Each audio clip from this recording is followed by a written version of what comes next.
नमस्कार, health first देख रहे हैं आप और मैं हूं आपके साथ जयति मिश्रा।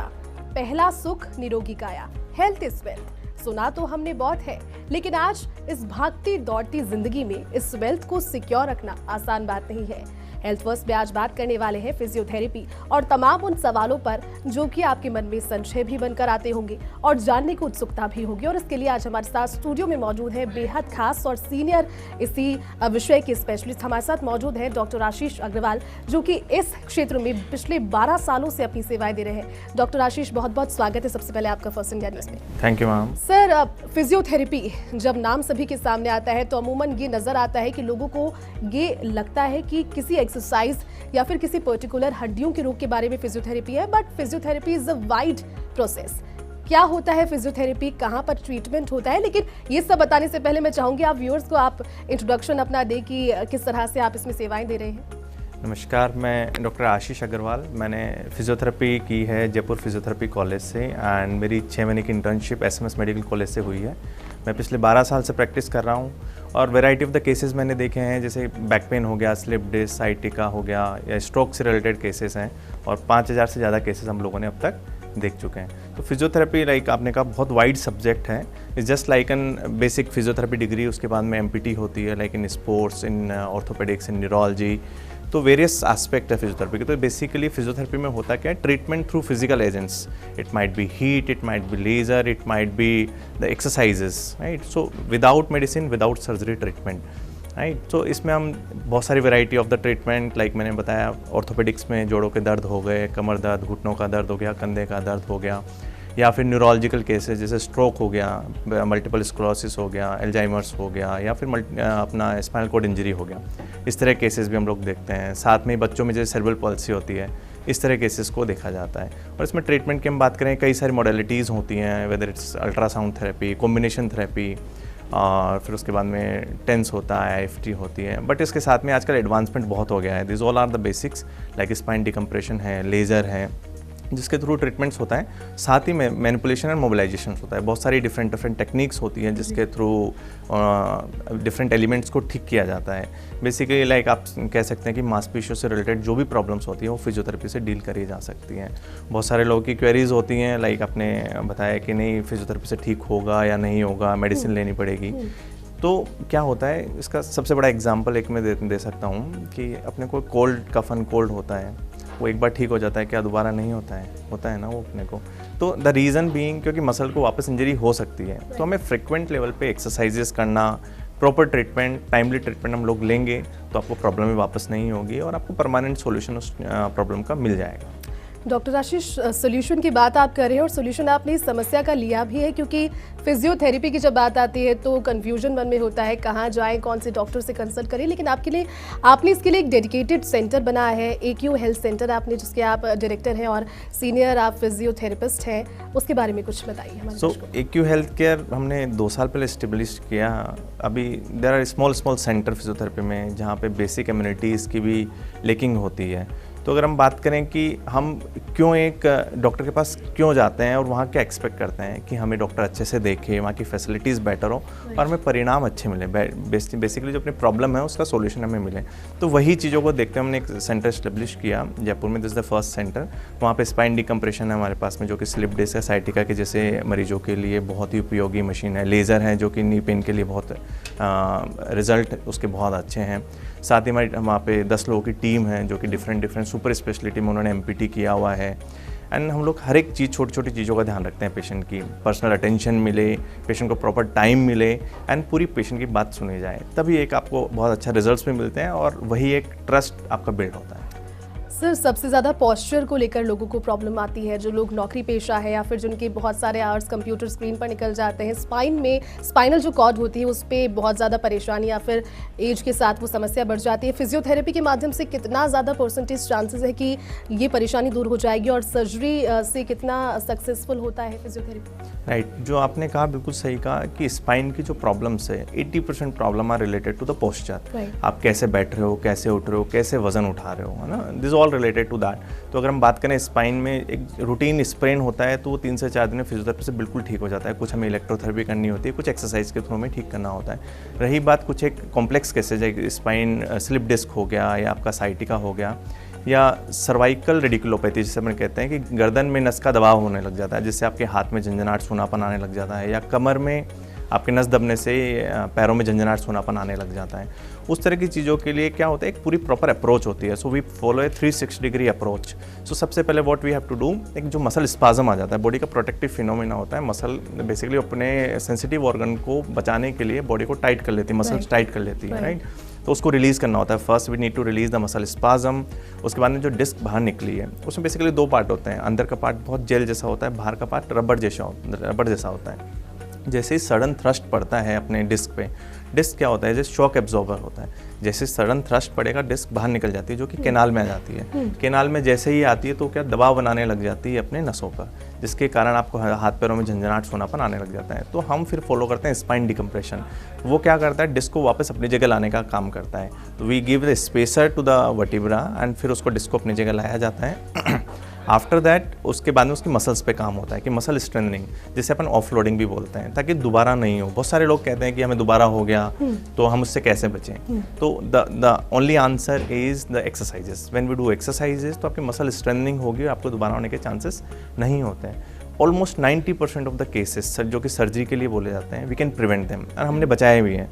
हमने ऐसे ऐसे केसेस बचाए हैं जिनको ऑलमोस्ट क्वाड्रिप्लेजिया था, मतलब सर्वाइकल मायोपैथी थी, एंड डॉक्टर हैव रिकमेंडेड कि नहीं सर्जरी हमने को करवानी पड़ी क्योंकि कैनाल स्टेनोसिस था।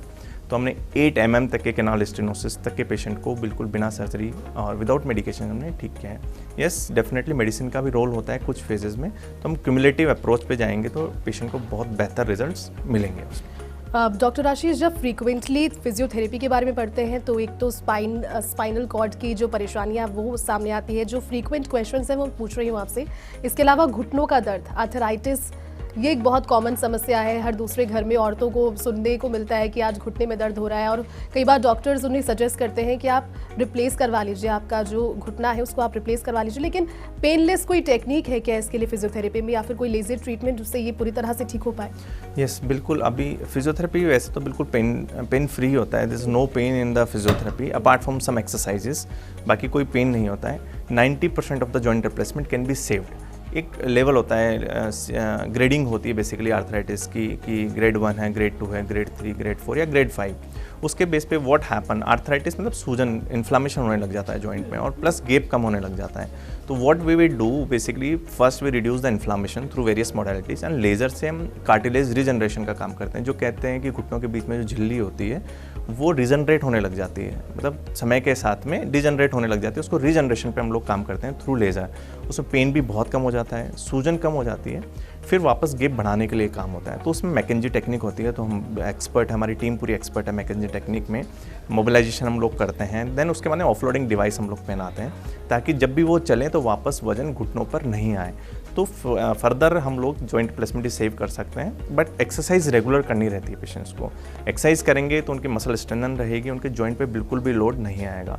और हमने अब तक मोर देन 2000 इसकी नी की सर्जरीज हम लोग बचा चुके हैं लास्ट 2 सालों में। You guys are doing a great job, क्योंकि लोग बहुत परेशान होते हैं घुटनों के दर्द से। मेरे घर में काफ़ी लोग हैं जो कि कहते हैं, कंप्लेन करते हैं कि उम्र के साथ है ये तो होगा, लेकिन ये टैबू है मेरे ख्याल में कि उम्र के साथ होता है। इसे भी क्योर किया जा सकता है इसके बाद में?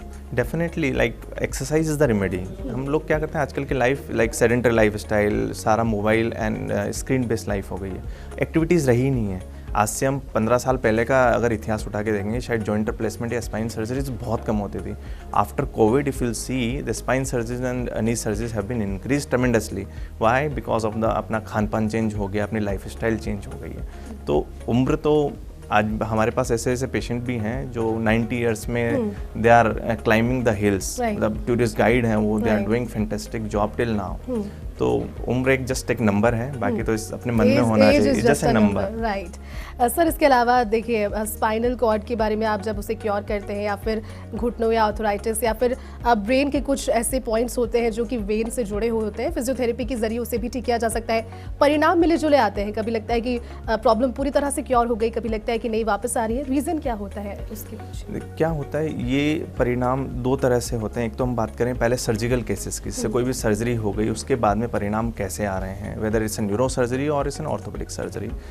तो बेसिकली व्हाट हैपन, आपने सर्जरी करवा ली, किसी सर्जन ने तो अपना काम अच्छे से किया है, बट रिहैबिलिटेशन में क्या प्रॉपर रिहैबिलिटेशन हुआ है या नहीं हुआ है।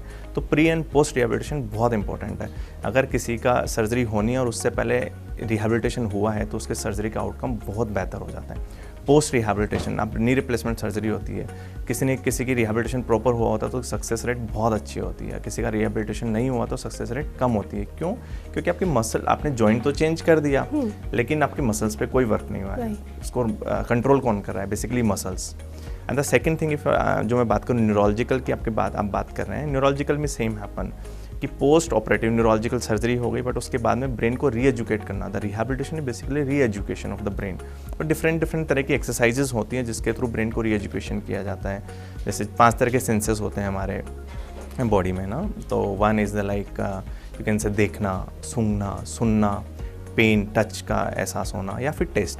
तो इन्हीं के थ्रू हम लोगों को न्यूरोलॉजिकल केसेस में उनको ब्रेन को रीएजुकेट करना पड़ता है। एक्सरसाइज बहुत इंपॉर्टेंट रोल प्ले करती है इस तरह के केसेस में। डॉक्टर आशीष, बात आपसे करते रहें क्योंकि बहुत इंटरेस्टिंग टॉपिक है और मेरे ख्याल में जो व्यूअर्स इस समय देख रहे हैं वो भी लगातार चाहेंगे कि और भी सवालों को हम लें, लेकिन यहाँ पर रुक रहे हैं एक छोटे से ब्रेक के लिए, जल्द लौटेंगे। आप बने रहिए फर्स्ट इंडिया के साथ।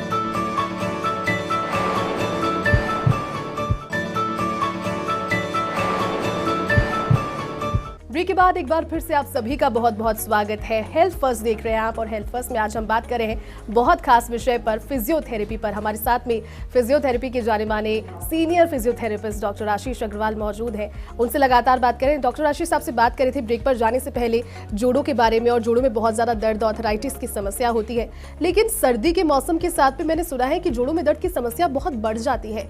कोई रीज़न स्पेसिफिकली इसके लिए? देखिए, इसके बहुत सारे रीजंस हैं, कोई एक पर्टिकुलर रीज़न नहीं हम कह सकते हैं। जैसे सर्दियों में क्या होता है, एयर थोड़ी शुष्क होती है, ड्राई एयर होती है, बैरोमेट्रिक प्रेशर चेंज हो जाता है, इससे अपनी मसल्स जो हैं थोड़ी सी स्टिफ होने लग जाती है और अपनी basically mobility and flexibility reduce होने लग जाती है। साथ ही व्हाट हैपन कि अपनी बॉडी अपने आप कंपनसेट करने लगती है। क्या होता है कि वो अपने विसरल ऑर्गन्स को ज़्यादा ब्लड पंप करने लग जाती है, अपना एनर्जी कंजर्व करने लग जाती है। तो हम बात करें तो हार्ट को, लंग्स को, अपने आंतों को ज़्यादा ब्लड सर्कुलेशन होता है। तो कंपैरेटिवली जॉइंट्स की बात करें, लाइक घुटने हो गए, शोल्डर हो गए, या हिप हो गए, या फिर अपने लेग्स हो गए, वहाँ पे ब्लड सप्लाई कंपैरेटिवली कम होती है उस दौरान, और अपनी वेसल्स जो है कंस्ट्रिक्टेड हो जाती हैं। उसके कारण पेन यूजुअली बढ़ जाता है। तो यस, ये तो कॉमन फिनोमिना है। तो उसके लिए क्या कर सकते हैं? बेसिकली इसके बचाव के लिए बहुत सारी चीज़ें हैं जो हम कर सकते हैं। ऐसा कुछ नहीं है कि हमें बहुत कुछ अलग से कुछ करना है। बेसिक घरेलू कुछ चीज़ें, जैसे जब भी हम बहुत ज़्यादा ठंड हो, घर से बाहर निकले, तो हम प्रॉपर कवरिंग करके निकलें, हम लोग अच्छे वार्म क्लोथ्स पहने, प्लेंटी ऑफ वाटर हम लोग लें। जब भी हम कुछ ना कुछ वार्म अप एक्सरसाइजेस ज़रूर करें, जैसे स्ट्रेचिंग एक्सरसाइजेस हो गई, या फिर हम साइकिलिंग, रनिंग भी एक्सरसाइज, इस तरह की एक्सरसाइजेस कर सकते हैं। कुछ और एक्सरसाइजेस आप ये कह सकते हैं, साइकिलिंग हो गई, डांसिंग हो गई, जो भी आपका बेसिकली इंटरेस्ट एरिया है, उस तरह की एक्सरसाइजेस आप लोग कर सकते हैं। एंड खान पान का विशेष तौर से ध्यान रखना चाहिए इस तरह से, तो आप बच सकते हैं सर्दियों के टाइम में जॉइंट पेन से। डॉक्टर साहब, इसके अलावा लकवे से जुड़ी हुई बहुत एक कॉमन परेशानी है। लकवे के साथ साथ फिर लगता है कि अब जिस शरीर के हिस्से में लकवा हुआ है वो कभी ठीक नहीं हो पाएगा, कभी बैक टू नॉर्मल वो नहीं हो पाएगा। जैसे दूसरे हिस्से काम करते हैं वो हो जाएगा, लेकिन वैसा एग्जैक्ट वैसा नहीं हो पाएगा। ये क्या एक टैबू है, और फिजियोथेरेपी के जरिए कितने हद तक लकवे को ठीक किया जा सकता है, और जो लकवे से जुड़ी हुई और भी परेशानियाँ हैं उनके बारे में? देखिए, लकवा, इसको स्ट्रोक भी कहते हैं। ये होता क्या है बेसिकली, लाइक ये बहुत अच्छा सवाल था आपका कि सर्दियों में लकवा के केसेस भी बहुत ज़्यादा बढ़ जाते हैं, क्योंकि क्या होता है, प्रॉपर ब्लड सप्लाई नहीं हो रही है, तो वेसो कंट्रक्शन हो रहे हैं, तो लकवा नस का ब्लॉक होने से हो जाता है, बेसिकली थक्का जमने से हो जाता है। तो जिस भी ब्रेन के एरिया में थक्का जमा है, उसके अपोजिट साइड का एरिया में अपना वीकनेस आ जाती है, जैसे हेमीप्लेजिया भी कहते हैं। तो इस केसेस में क्या होता है, इनिशियल जो हमें गोल्डन आवर कहते हैं, 4.5 घंटे बहुत इंपॉर्टेंट होते हैं मेडिकल मैनेजमेंट के हिसाब से। जब आपका मेडिकल मैनेजमेंट हो चुका होता है, तब उसमें यूजुअली थ्रोम्बोलाइसिस किया जाता है कि आपका जो थक्का है उसके प्रभाव को कम से कम किया जा सके। उसके बाद का जो रिहैब है, जिसे हम कहते हैं post stroke rehabilitation, neuro rehabilitation, वो बहुत महत्वपूर्ण है। यस, हमने ऐसे ऐसे केसेस देखे हैं, विदिन 15 से 20 डेज वो बैक टू नॉर्मल हो गए। आज आप कह भी नहीं सकते हैं कि उनको स्ट्रोक भी आया होगा। Very young age to old age, हर तरह के एजेस में स्ट्रोक देखा जा रहा है। उसमें फिजियोथेरेपी में बहुत सारी चीज़ें होती हैं। आजकल रोबोटिक न्यूरो रिहैब चल रहा है, हम ब्रेन स्टिमुलेशन करते हैं, जिसे ट्रांसक्रेनियल डायरेक्ट करंट स्टिमुलेशन बोलते हैं, ताकि ब्रेन में नए न्यूरॉन्स का विकास हो। रोबोटिक्स में हम लोग गेमिफाइड फिजियोथेरेपी कराते हैं ताकि कॉग्निटिव बिहेवियर डेवलप हो पेशेंट्स में। उस तरह की चीज़ों के लिए एक पूरा सिमुलेशन रूम होता है पेशेंट्स के लिए, ताकि फीडबैक प्रॉपर ब्रेन को जाए। फिर वेरियस तरह की एक्सरसाइजेज होती है, बहुत तरह की एक्सरसाइजेज है, स्ट्रेचिंग है, स्ट्रेंथनिंग एक्सरसाइजेज हैं, उनको बैठने उठने के तरीके हैं, कैसे बैठना चाहिए, कैसे उठना चाहिए, इस तरह की बहुत सारी एक्सरसाइजेज होती हैं। और रिकवरी आप ये कह सकते हैं जितना डिले होता जाएगा, इससे न्यूरोप्लास्टिसिटी भी कहते हैं, जितने अर्ली स्टेजेस में रिहैबिलिटेशन हो जाएगा उतनी बेटर रिकवरी पेशेंट्स को आ जाती है। और अगर रही बात, हम बात करें कि इस तरह की और अदर समस्याएं जैसे पार्किंसंस हैं, एल्जाइमर्स हैं, मल्टीपल स्क्लेरोसिस हैं, इस सभी तरह के न्यूरो मस्कुलर डिसऑर्डर्स जो हैं उसमें फिजियोथेरेपी का बहुत अहम रोल है, जो कि एक नेग्लेक्टेड पार्ट है। पेशेंट को लगता है कि नहीं, हमें दवाएं ही लेते रहें, उनसे कुछ नहीं होना है, बट यस, इसका बहुत इंपॉर्टेंट पार्ट कैसे हैं आप एक्टिव रहते हैं, मसल्स आपकी प्रॉपर रहती है, आपको स्पास्टिसिटी डेवलप नहीं होती, आप डिपेंडेंट नहीं होते हैं बेसिकली किसी पे। तो फिजियोथेरेपी का आजकल न्यूरो रिहैब का बहुत बड़ा वाइड यू कैन से कि डिमांड है, एक अच्छे थेरेपिस्ट की डिमांड है, जिसमें एमपीटी न्यूरोलॉजिस्ट होते हैं एंड उनके अलग अलग टेक्निक्स के हम लोग उनको प्रिपेयर करते हैं to back to normal life. तो हमने ऐसे बहुत सारे केसेस देखे हैं जो बिल्कुल अनकॉन्शियस से लेकर आज वो कॉन्शियस हैं और अपने बहुत सारे काम आसानी से कर पा रहे हैं। तो हज़ारों लोगों की दुआएं आपको मिल रही है उसके ज़रिए, क्योंकि डॉक्टर को कहा जाता है भगवान का एक रूप कहा जाता है, दूसरा रूप, और आप लोग बहुत अच्छा काम करते हैं। लेकिन एक उन माता पिताओं का भी सवाल है जिनके बच्चे जन्मजात अपंग हैं, चल नहीं पाते हैं, ठीक से खड़े नहीं हो पाते हैं, खड़े होते तो गिर जाते हैं, 2 कदम चलकर गिर जाते हैं। सेरेब्रल पॉल्सी इसे मेडिकल टर्म्स में कहा जाता है। क्या वो डिजीज़ है? फिजियोथेरेपी के जरिए कितने हद तक उसे क्योर किया जा सकता है? सेरेब्रल पॉल्सी बेसिकली इसको प्रमस्तिष्क आघात भी कहते हैं। इस just like N you can say stroke के बाद में, स्ट्रोक तो एक पर्टिकुलर आप ये कह सकते हैं नस में ब्लॉकेज आने के कारण हो गया, हेमरेज होने के कारण हो गया, बट बच्चों में बहुत सारे रीजंस होते हैं इसके, जिसके कारण बच्चों के विकास में देरी होने लग जाती है। लाइक वो गर्दन टाइम से नहीं संभाल पा रहे, या चल नहीं पा रहे, बैठ नहीं पा रहे। तो इस तरह के केसेस में फिजियोथेरेपी का बहुत बड़ा अहम रोल है। इसकी पूरी एक टीम होती है, फिजियोथेरेपिस्ट है, ऑक्यूपेशनल थेरेपिस्ट है, स्पीच थेरेपिस्ट है, बिहेवियरल थेरेपिस्ट है, इन सब लोग की टीम मिलके इस तरह के केसेस को डील करती है। उसमें बहुत सारे ट्रीटमेंट मॉड्यूल्स होते हैं इसके, फिजियोथेरेपी हो गया, ऑक्यूपेशनल हो गया, लाइक वही सेंसरी इंटीग्रेशंस हो गया, उसके सेंसेस के थ्रू उसको स्टिमुलेट करना ब्रेन को। एंड बहुत सारे ऐसे बच्चे हैं जो कि पहले चल नहीं पाते थे, गर्दन भी नहीं संभाल पाते थे। थोड़ा लंबा चलता है ट्रीटमेंट, ऐसा कोई शॉर्टकट नहीं होता है, बट यस, वो आज इंडिपेंडेंट है। यस, बिल्कुल धैर्य बना के रखना पड़ता है, और इसमें अपनी फैमिली का भी बड़ा रोल होता है, उनको धैर्य बना के रखना होता है, घर पे भी कंटिन्यूस एक्सरसाइजेस करानी होती हैं। इस तरह के बच्चों के लिए बेसिकली पेरेंट्स को बहुत ध्यान रखना होता है कि कैसे बच्चों को इन्वॉल्व करें एक्टिविटीज़ में, कैसे आउटडोर में इन्वॉल्व करें, क्योंकि क्या होता है पेरेंट्स भी रेजिस्टेंट हो जाते हैं कि नहीं, अच्छा बच्चों को कोई देखेगा तो क्या कहेगा, या बच्चा नहीं चल पाता, तो वो लिमिट कर देते हैं बच्चों को। उनको लिमिट नहीं करना चाहिए, उनको बाहर आउटडोर में भी लेके जाना चाहिए, एक्सरसाइजेस करानी चाहिए। प्रॉपर फिजियोथेरेपी कराएंगे तो बहुत महत्वपूर्ण परिणाम देखने को मिलते हैं इससे। डॉक्टर आशीष, 12 सालों का अनुभव आपको है, लगातार आप प्रैक्टिस कर रहे हैं।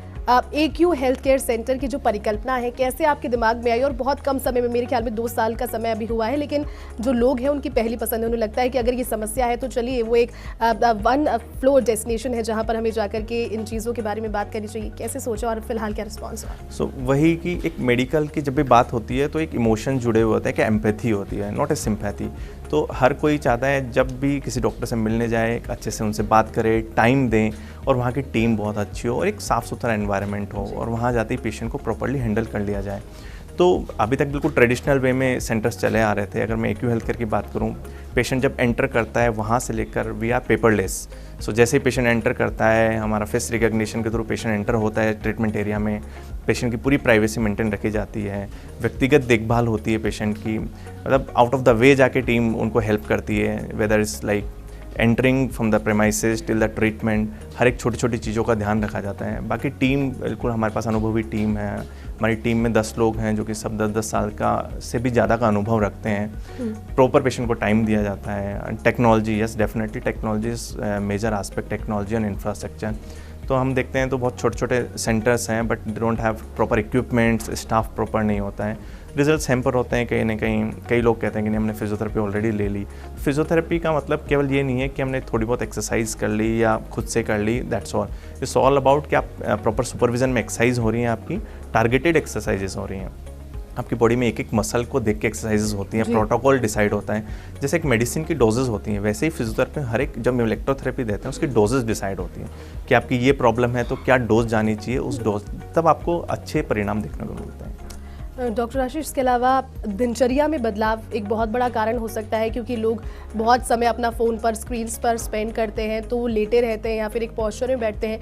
दिनचर्या में बदलाव के ज़रिए भी तो हम इसे काफ़ी हद तक कम कर सकते हैं, और घर पर ही एक रूटीन एक्सरसाइज अगर आप 2-3 हमारे व्यूअर्स को बताएं जो कि करें, और वो आसान, जैसे कमर में दर्द हो रहा है, गर्दन में दर्द हो रहा है, पैरों में दर्द हो रहा है, अगर आप इसके बारे में कुछ तो बताएं। इस तरह के केसेस के लिए ना सबसे पहली इम्पोर्टेंट चीज़ है कि आप डायनेमिक रहें थोड़ा सा ना, स्टैटिक पोस्चर्स को अवॉइड करें। जैसे रेगुलर 30 मिनट से ज़्यादा एक ही पोस्चर में बैठना अवॉइड करें। थोड़ा सा अगर आपको ऑफिस में बैठना भी पड़ रहा है, थोड़ा सा आप बैठें, फिर थोड़ा घूम के आ गए। बेसिक एक्सरसाइजेज जैसे घुटना मोड़ के सीने की तरफ लेके आना, ये कमर दर्द के लिए फ़ायदेमंद हो सकता है। दोनों घुटने मोड़ के अपने हिप्स को थोड़ा सा ऊपर उठाना, ऐसी बहुत एक्सरसाइज होती है जो कि आप अपने फिजियोथेरेपिस्ट के सुपरविजन में करें, तो उससे आपको काफ़ी हेल्प मिल सकती है। सेम नेक के लिए मैं कुछ बताना चाहूँगा। नेक में आप शोल्डर्स को मूव करते रहें थोड़ा सा, राइट। शोल्डर की इसकी नेक की कुछ एक्सरसाइज होती हैं, वो आप करें तो आपको बहुत हेल्पफुल होगा। Try to avoid screen, at least आप अपना शेड्यूल में डिवाइड करो कि आप 2 से 3 घंटे में एक बार मोबाइल देख रहे हो, बार बार स्क्रीन टाइम नहीं देख रहे हैं, तो और आपको बहुत अच्छी डाइट का भी एक बहुत बड़ा रोल Yes. होता होगा। डाइट किस तरह, क्योंकि आज की जो जनरेशन है वो तो that is all about junk food and junkies and all, उसके लिए क्या कहें? तो एक तो सबसे इम्पोर्टेंट है कि अपनी डाइट में कैल्शियम रिच थोड़े से जैसे नट्स हैं, अपना इस तरह की कुछ डाइट इन्वॉल्व करें।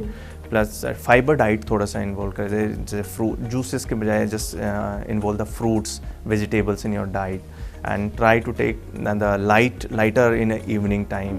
एंड ज़रूर से वॉक ज़रूर करें, 30 मिनट की वॉक डेली आपकी लाइफ बदल सकती है। बिल्कुल डॉक्टर आशीष, एक मैसेज जो आप हमारे व्यूअर्स को देना चाहें आपकी ओर से, और ये बताएं उन्हें कि किस तरह से दिनचर्या में ये सभी चीज़ें आप करें, और आने वाली सर्दी के मौसम में क्योंकि तेज़ ठंड पड़ने वाली है, किस तरह से अपना ध्यान रखें? तो बस एक 30 मिनट की डेली वॉक, अपनी डाइट पे ध्यान, और बेसिक एक्सरसाइजेज फॉर स्पाइन वो जरूर करें, क्योंकि स्पाइन सबसे ज़्यादा नेग्लेक्टेड होता है। तो स्पाइन की कुछ 4 से 5 एक्सरसाइजेज जरूर से करें। बिल्कुल doctor Ashish, thank you so much for coming and taking out time. तो ये थे डॉक्टर आशीष अग्रवाल। 12 सालों के अनुभवों के जरिए जितनी बातें और जितने सवालों के जवाब उन्होंने दिए, मेरे ख्याल में शायद इससे पहले आपने जाने भी नहीं होंगे, लेकिन आशा यही करते हैं कि तमाम ये पूरी जानकारी आपके काम में आए। अगली बार फिर से मिलेंगे हेल्थ फर्स्ट के एक नए विषय के साथ में। फिलहाल के लिए बस इतना ही। नमस्कार।